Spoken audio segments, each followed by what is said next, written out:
Hey everybody, this is FancyKNightMan here. I'm going to play another game on chesscube.com.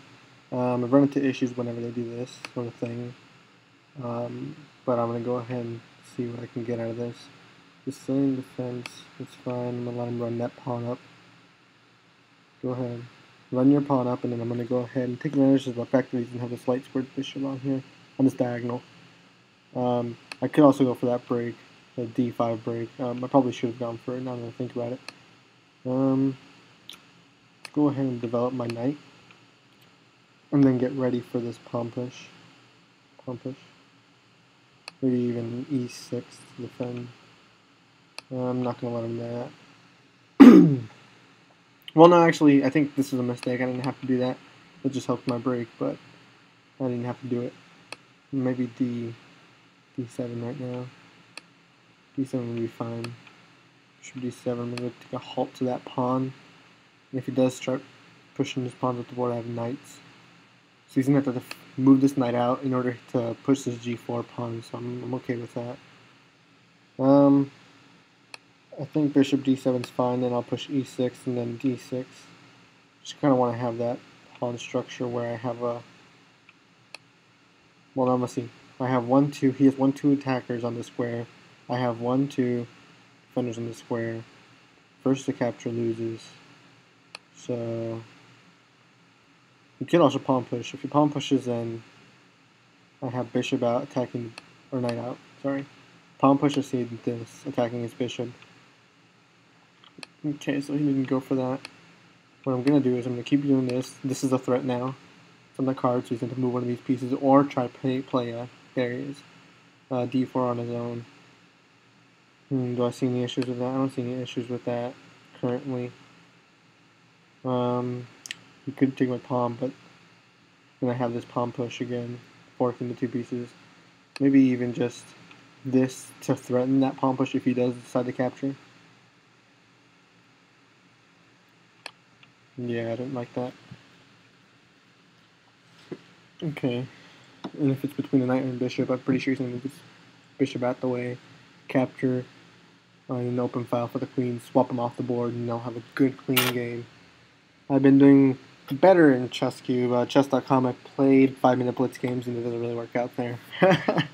It seems like people know more opening traps and things like that, but ChessCube, it doesn't seem many people know opening traps. And it's kind of weird because I'm challenging myself on chess.com, and I did badly, and then I'm raising myself up there again with 5-minute games. But I should really continue with longer games, so that's on me. On ChessCube, I'm doing pretty well. I don't like that move just because I can capture his bishop, and the dark square bishop is really strong. If he does capture with queen, then I can just capture with rook. After pawn captures, I'll just start trading down pieces. Let's go ahead and target that pawn. And regain our pawn. So right now we're up material advantage 2 pawns. This pawn is threatened, he has to do something about it. Probably king f2, I don't see anything else he could probably do. If king f2, what could I do? Oh, he didn't defend that. What is he trying to do? He has a plan. Should I castle? Is there any threats? Any threats? No. I think that's a free pawn. Free pawn also threatens a check. Also allows me potential captures, pin. So I'm gonna capture this free pawn because then we're up the full piece. I don't see any problems with this. My bishops are very active. My knights are defending major squares. Yeah, we'll see how this goes. Okay, we're seeing the bishop coming out. Or not bishop, the knight, sorry, I keep calling them bishops. But the knight coming out, and now I'm going to get this double attack in that I was talking about. Except this time I don't have to worry about... I don't have to worry about this knight defending, so I don't have to trade off my pieces right away. So now that he has that, I'm going to go ahead. He's going to move out of the way. I recommend f2 definitely, because then I can just check with tempo. King here. After king there, what happens? Maybe even bishop captures. So bishop captures to get rid of that piece, and then he's going to defend with his knight. And then my knight jumps in for the attack. Come on. At least that's what I think. Bad move. Decided to capture with king. That's really bad. What rating? Oh, 1300. So still shouldn't be that bad, but oh yeah, we're just taking advantage of this guy right now. I'm gonna go to castle and get my second rook on the e file with tempo. Check. And hopefully I can find a mate. Let's see. Let's find a mate. Let's get my knights in here. Get my knight in there. This way. This way.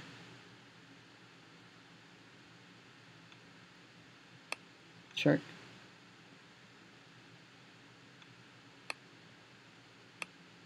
Check.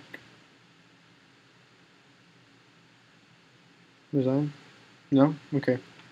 I want to find a checkmate. So I'm just going to capture the piece. I don't think I'm going to find a checkmate right now. Get pieces active. More knight here probably, and then get him ready to move places. What is he doing? Not doing much other than threatening, so I'm going to go ahead and move my rook to the back rank. Is there any repercussions to that? I see nothing.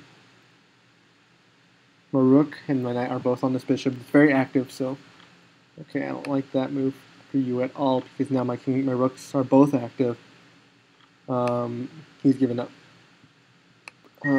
Okay, so black wins. Yeah, well, let's see. Let's look at this game. Usually, I don't do good when they do this little anti-passive aggressive thing because I don't know how to be aggressive without him giving me the lines to be aggressive. So he tried to be aggressive by throwing in that H-pawn, but he really didn't roll with it. And after he created those dark sword weaknesses, I knew his dark sword bishop was really valuable, so I decided to go for the push in the center. Bam, bam. And this is very smart. Something he could have done probably is to move one of his knights, or maybe even just left it there. That's fine. Maybe breaking the pin. If breaking the pin happens, and bishop captures, pawn captures, and now he's a skewer. So he's in a situation here where my pieces are very active, and my pawns are just running up the board and crushing him. So you got that in, and from here, my pieces were very active. And that was a mistake there. Probably defending maybe king f2. So maybe after captures. No, not even captures. I can just castle, and then the game would be longer than it was probably, but I would have a piece advantage on him. Yeah, I think that's all there is to this game. I might have missed tactics. I might have missed some tactics. That was a mistake here. Capturing with king. He probably should have captured with knight so he can defend that knight. And maybe my knight would have jumped in. Check. So this whole capturing with king idea is bad because then I can just capture the free piece. And I'm up, what, 2 pieces now? That's not good at all. Maybe I shouldn't have captured with my bishop. Maybe it was a better move. Surely maybe even bishop captures knight was better, because if after bishop captures bishop, my knight captures with check, this bishop's on that rook, everything's defended. So this is a mistake by me. Capturing with this bishop, I just gave him the advantage. I lost initiative basically. I don't have much counterplay after that. But yeah, enter the tournament. I might enter the tournament later.